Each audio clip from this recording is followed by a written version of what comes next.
الجلال والإكرام والفضل والإنعام ثم الصلاة والسلام والتحية والإكرام على نبي المكرم المصطفى الأمجد المحمود الأحمد أبي القاسم محمد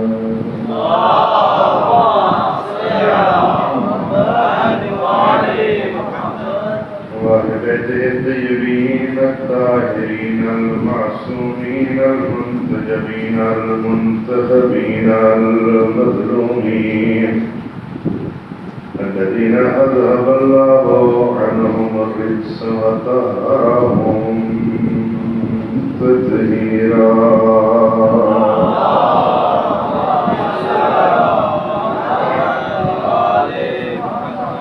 واللعنة الدائمة الأبدية الباقية على أعدائهم ملعونين أما بعد فقد قال حسين بن علي عليه الصلاة والسلام وأريد أن أأمر بالمعروف وأنهى عن المنكر وأسير بسيرة جدي وأبي علي بن أبي طالب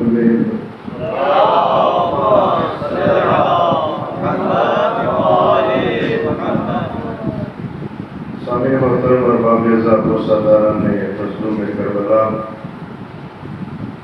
دعا ہے کریم اللہ آپ کا اس بارگاہ میں آنا اپنی بارگاہ ربوبی میں قبول و منظور فرمائے اور موسم کی خرابی کے باعث آپ کا تشریف لانا حسین کا لانا اور کریم کریم اللہ آپ کو اس عظیم عبادت میں بہترین اجر عطا فرمائے۔ بہت ساری دعائیں ہیں، ظاہر ہے میں نے عرض کیا ہے کہ لوگ دعا کا اس لیے کہتے ہیں، میں تو فقط نام لیتا ہوں، آپ کی امین اسے درجہ استجابت تک پہنچاتی ہے۔ کوئی عزیز ہیں یاسر بہن بھائی کے اولاد ہیں، اللہ ان کو اولاد نبینہ عطا فرمائے۔ عاطف صاحب ان کے لیے بھی دعا کی درخواست ہے، اور ایک کوئی 7 سالہ بچہ ہے اس کے دل کا آپریشن ہے، اس کی صحت کی دعا۔ ایک مومنہ ساختنین ہے، دعا ہے کریم اللہ انہیں صحت کلی عطا فرمائے، اور محبوب شیرازی صاحب کے کاروبار کی وسعت و برکت کے لیے دعا کی درخواست ہے۔ اور جن لوگوں نے دعا میں آ سکتے ہیں، یہ دعا تک پہنچا سکتے ہیں، نہیں پہنچا سکتے، سب کی جو حاجات ہیں، سب کی حاجات کی برابری کے لیے مل جل کر پورے خلوص کے ساتھ بآواز بلند صلوات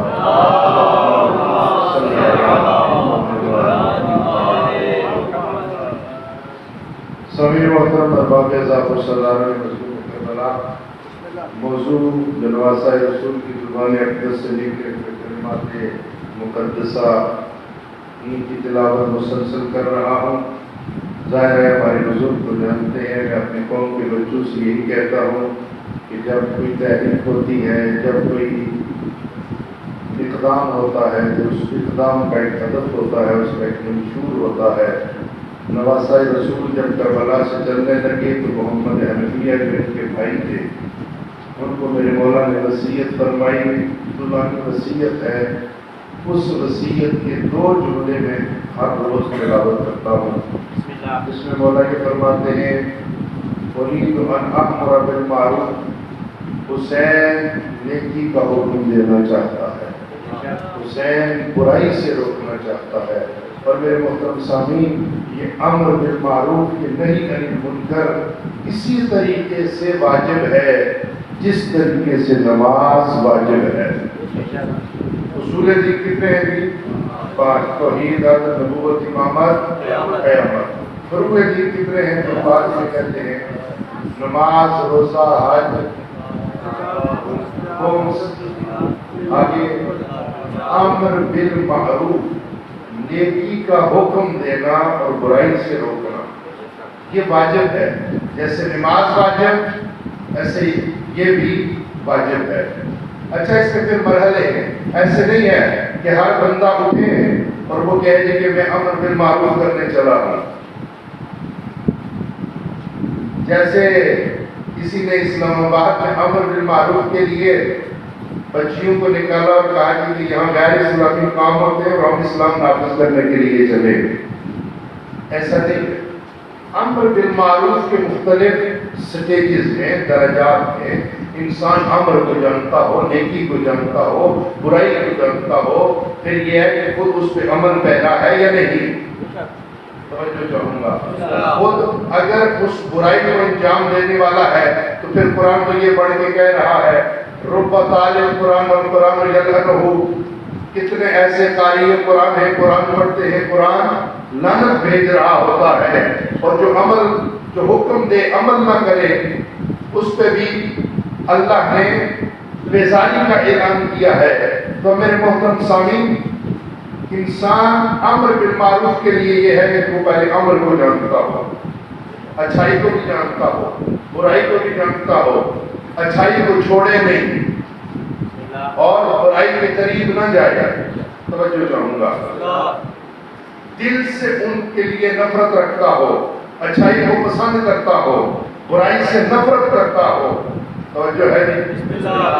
پھر چوتھا مرحلہ ہے کہ اگر یہ سارے کے سارے 3 مراحل طے کر لینا، پھر آخری مرحلہ یہ ہوتا ہے کہ جب ان 3 مرحلوں سے کام نہ بنے تو اب اس وقت وہ اقدام کرتا ہے، قیام کرتا ہے۔ توجہ ہے نہیں۔ میرے محترم سامعین، اہل بیت کی مودت سے بڑھ کر کوئی نیکی نہیں۔ اگر امر بالمعروف واجب ہے نا تو اہل بیت کی مودت وہ نیکی ہے کہ جس کی بنا پہ انسان کا ہر عمل قبول ہوتا ہے۔ میں جملہ پھر کہہ رہا ہوں، اگر امر بالمعروف نیکی کا نام ہے تو اہل بیت کی مودت محبت وہ نیکی ہے کہ جس کے بغیر کوئی نیکی قابل قبول نہیں ہے۔ ہم کیوں اتنا اہل بیت کے فضائل و مناقب بیان کرتے ہیں؟ اس کی وجہ یہ ہوتی ہے کہ ہم امر بالمعروف کر رہے ہوتے ہیں، ہم اس نیکی کا حکم دے رہے ہوتے ہیں کہ جس نیکی کی بنیاد پر انسان کی ہر عبادت قبول ہوتی ہے۔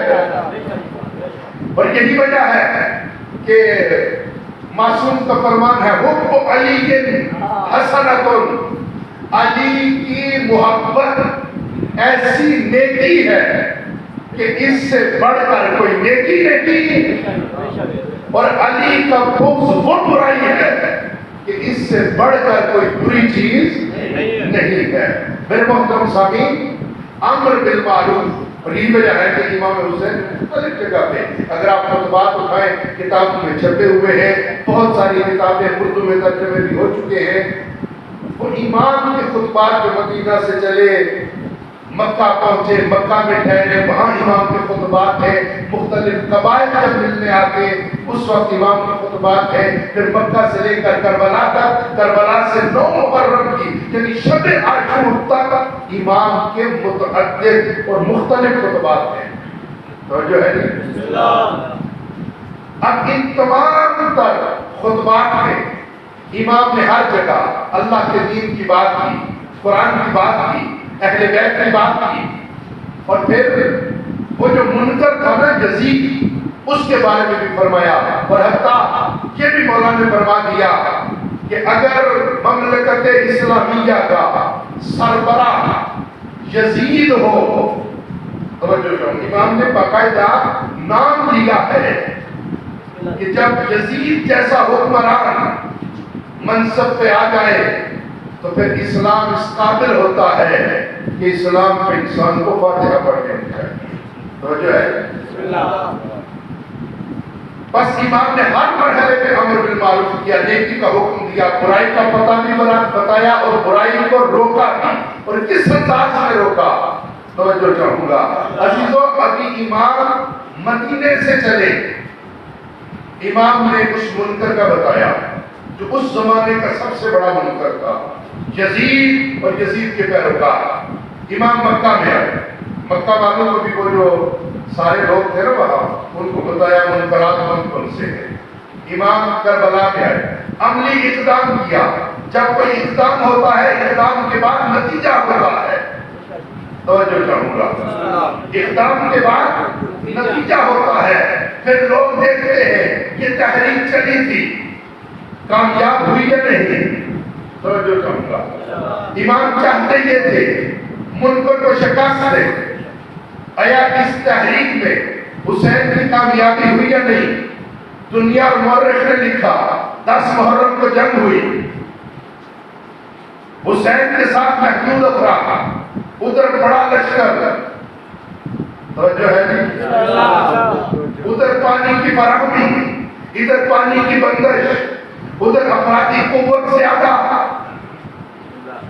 لوگوں کے جو جذبات تھے وہ بھی ادھر۔ لیکن میرے محترم سامعین، یہاں سے پھر معاملہ اسی پہ ختم نہیں ہوا۔ 10 محرم کو عصر عاشور جب انہوں نے فتح کے تبل بجائے کہ جان فوج اشقیاء جیت گئی،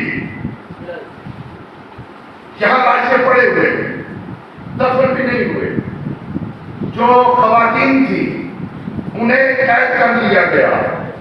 یہی قافلہ کوفہ میں پہنچا، وہاں جو سارا سلوک ہوا، جناب زینب نے خطبہ دیا۔ پھر کوفہ سے شام ان کی مرکزی حکومت تھی۔ توجہ چاہوں گا، یعنی اس وقت کفر کی حکومت کا کیپٹل شام تھا۔ میرے جملہ سخت کہہ دیا شاید آپ نے توجہ نہیں کی۔ اسلام حسینیت کا نام تھا، اسلام کے مقابلے میں کفر تھا، اور اس کے کہنے میں مجھے کوئی آر محسوس نہیں ہو رہی، اور نہ ہی میں کسی سے ڈرتا ہوں۔ بابا میں توبہ کہہ رہا ہوں کہ اس وقت روم کفر ہوا ہوگا، توجہ جا رہا ہوں، روم کفر ہوا ہوگا، میرا اس سے انکار نہیں، لیکن اسلامی لبادہ اور جہاں بلیک کا اسلام بک رہا تھا، شام اس کا مرکز تھا۔ توجہ ہے جی، سلوات پڑھ لیں محمد اللہم صلی علی محمد و آل محمد، اللہم صلی علی محمد و آل محمد۔ نعرہ تکبیر، اللہ اکبر، نعرہ رسالت، یا رسول اللہ، نعرہ حیدری، یا علی۔ غلام ہیں، غلام ہیں، رسول کے غلام ہیں، غلامی رسول میں موت بھی قبول ہے، جو ہو نہ عشق مصطفیٰ تو زندگی فضول ہے۔ نعرہ حیدری، یا علی۔ جہاں بلیک کا اسلام بک رہا تھا نا، اس کا مرکز شام میں تھا۔ قافلہ شہید ہو کے بعد قیدی ہو گئی عورتیں، کربلا سے کوفہ، کوفہ سے شام۔ میرے محترم، جب کوئی اقدام ہوتا ہے پھر تجزیہ کیا جاتا ہے، کامیابی ہوئی یا ناکامی ہوئی۔ جب ادھر فتح کے طبل بجے، بازار شام میں استقبال ہوا، جشن منائے گئے، لیکن جیسے ہی علی کی فاتح بیٹی دربار یزید میں پہنچی، یزید تخت پہ، قیدی زمین پہ کھڑے، ہاتھ پابند رسن۔ ایک دفعہ جب یزید نے کہا نا ولا نبی مرسل ولا وحی نزل، تو خدا کی قسم زینب کبریٰ پہ اس کے لہجے میں علی کا جلال آیا۔ بی بی نے دربار کا سکوت توڑ کر جب یزید کو کہا، یزید تو یہ بتا رہا ہے اپنے اس مجمع کو مجمع تیرا ہے، بتانے والا تو ہے، لیکن زینب کبریٰ تجھے بتا رہی ہے اللہ صابروں کے ساتھ ہے۔ اور یزید کہا کرا تو چاہتا یہ تھا، تو نے حسین کو قتل کیا، ہمیں قید کیا، تو چاہتا یہ تھا ہمارا ذکر مٹ جائے، تیری حکومت اس لکڑی کے بنے ہوئے تخت تک محدود ہے، لیکن قیامت تک آنے والے لوگوں کے قلوب میں حکومت ہوگی تو وہ ہماری حکومت ہوگی۔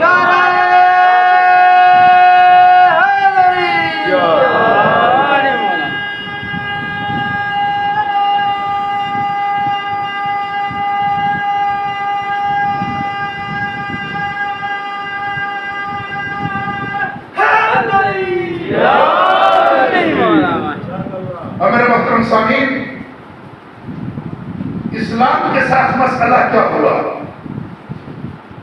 بلیک کا اسلام بکا، اور آج بھی مارکیٹ میں بلیک کی چیزیں بک رہی ہیں، شاید سستی بھی بکیں۔ توجہ چاہوں گا، اچھی خالص چیز لینا مہنگی ہوتی ہے، چونکہ اس کے ساتھ اس کی گارنٹی ہوتی ہے۔ توجہ چاہوں گا، یہ فریج شاہ صاحب بیٹھے ہیں، شاید ایک ہی چیز کہیں سے سستی مل رہی ہو، لیکن وہی چیز جب کسی برانچ سے لیں، توجہ چاہوں گا جی، یا کسی فرنچائز سے لیں تو وہی چیز مہنگی بھی ملے، لیکن ہوتا کیا ہے، مہنگی لینے جو عقلمند ہوتا ہے وہ کہتا ہے اس کے ساتھ اس کی گارنٹی ہے۔ یہ جو کربلا میں ہوا نا، ایک طرف بلیک کا اسلام بک رہا تھا، لعنت دیا جا رہا تھا، رے کی زمین لے لو، یہ لے لو، یہ لے لو، یہ عہدہ ملے گا، اتنا مال ملے گا، جنگ جیت کے تو یہ ہوگا۔ توجہ چاہوں گا، تمہارے بچے فوج اشتیا میں بھرتی ہو جائیں گے، کوئی کمانڈر بن جائے گا، رتبے بڑھ جائیں گے۔ توجہ چاہوں گا، اور میرے محترم سامعین، لیکن جہاں اوریجنل اسلام تھا، توجہ چاہوں گا، وہاں مظلوم کربلا نے فرمایا حسین کے لشکر میں آؤ گے نا، ادھر دنیا دینے والے ہوں گے۔ شب عاشور حسین نے اپنے اصحاب کو جنت میں ان کے مقامات دکھا کر یہ بتا دیا، وہ جو دنیا دار ہے، جہاں بلیک کا اسلام دکھ رہا ہے وہ تمہیں دنیا دے رہا ہے، لیکن ادھر جنت کا وارث جنت میں تمہیں مقام دکھا کر یہ بتا رہا ہے کہ تمہارا عقیدہ ہے نا کہ جنت ہوگی جہنم ہوگی، حسین تمہیں جنت دکھا کر یہ بتا رہا ہے کہ اسلام کا حقیقی وارث حسین بن علی ہے۔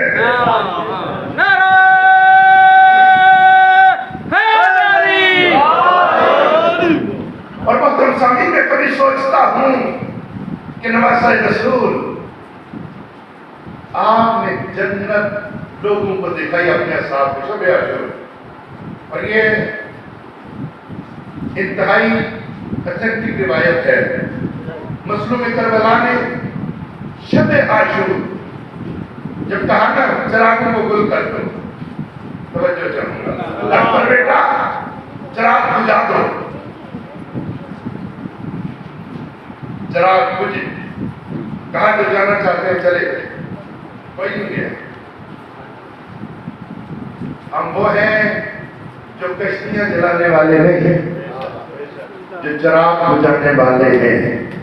حسینیت کا راستہ زبردستی اس میں نہیں ہے۔ وہ طارق بن زیاد کا تھا نا کہ جب انہوں نے دریا عبور کیا اور کشتیاں جلا دی، لوگوں کے لیے امکان نہ رہے کہ یہ واپس جائیں یا ادھر رہے۔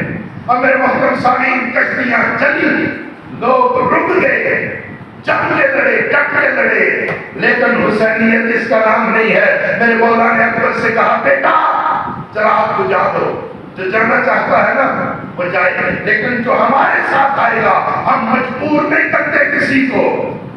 توجہ چاہوں گا، آج بھی یہ عقیدہ پھیلایا جاتا ہے، خیر بھی اللہ کی طرف سے، شر بھی اللہ کی طرف سے۔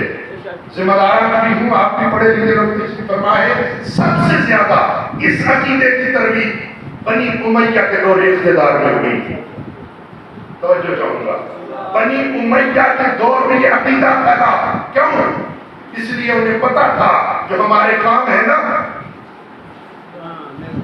جو ہمارے کام ہیں ان کو پروف کرنے کے لیے یہ عقیدہ بنانا ضروری ہے کہ اللہ پہ ڈال دیں۔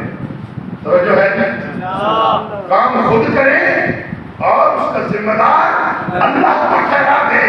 اگر ذمہ دار نہ بندہ کرے، ذمہ داری اللہ کی ہو، اگر بندہ اتنا مجبور ہے پھر جہنم میں کس کو جانا چاہیے؟ اگر بندہ بیچ میں کوئی نہیں ہے، بندے نے کچھ نہیں کرنا، تو پھر اللہ نے جہنم کیوں خلق کی؟ اس کا مطلب یہ ہے کہ اللہ نے جنت اور جہنم کو خلق کر کے یہ بتا دیا انسان میں تجھے دنیا میں بھیج رہا ہوں لیکن تجھے قدرت بھی دیتا ہوں, تجھے عقل بھی دیتا ہوں, تمہیں ارادہ بھی دیتا ہوں. اگر تم نے میری دی ہوئی طاقت اور اپنے ارادے سے اچھے کام کیے تو جنت تیری منتظر ہوگی. اور جب میرے امام سے پوچھا گیا کہ مسئلہ انتہائی مشکل تھا کہ مولا طاقت تو پھر بھی اللہ ہی دیتا ہے, طاقت اللہ ہی دیتا. اچھا آج کی پڑھی لکھی دنیا میں اگر کسی کے پاس کوئی بڑا منصب ہو,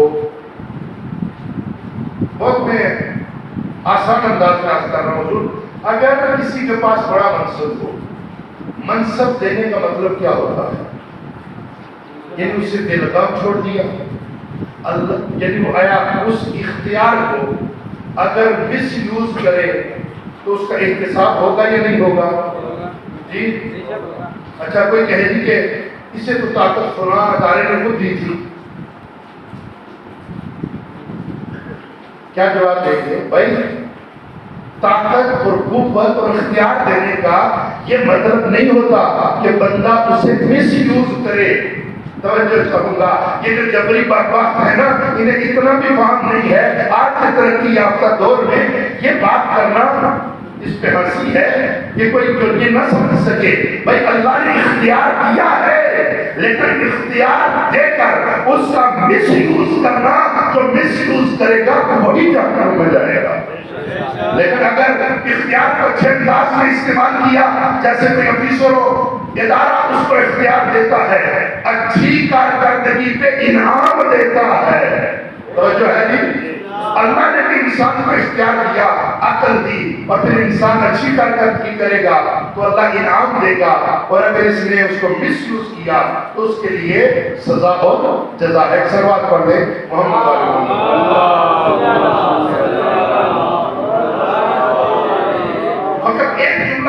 اسی بات پہ جب میرے امام سے پوچھا گیا اچھا آقا اللہ نے دی قدرت, اللہ نے دیا ارادہ, اللہ نے دیا اختیار, گناہ بندہ کرتا ہے, یہ معاملہ کیسا ہے؟ امام نے کہا کھڑے ہو جاؤ. وہ کھڑا ہوا. امام نے کہا ایک قوم اٹھا لو. توجہ کروں گا, یہ دیکھیں بڑی مشکل بحث ہے, میں بڑے آسان انداز میں آپ کے سامنے رکھ رہا ہوں. میرے مولا نے کہا کھڑے ہو جاؤ. وہ کھڑا ہوا, کہا ایک قوم اٹھا لو. اس نے قوم اٹھایا. توجہ ہے کہ میرے مولا نے فرمایا دوسرا قوم اٹھاؤ. کیا سرکار یہ تو نہیں ہو سکتا؟ میرے مولا فرمایا بس یہی کچھ چیزیں وہ ہیں جو ہمارے اختیار میں ہے اور کچھ وہ ہیں جو ہمارے اختیار میں نہیں ہے. ایک سلوات پڑھنا محمد والا.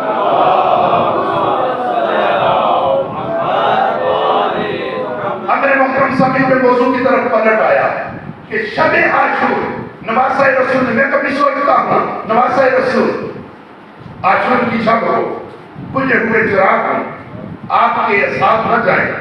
پھر وہ اس قابل ہوتے ہیں کہ حسین زمین کربلا پہ کھڑے ہو کر انہیں جنت میں ان کے مقامات دکھاتے ہیں.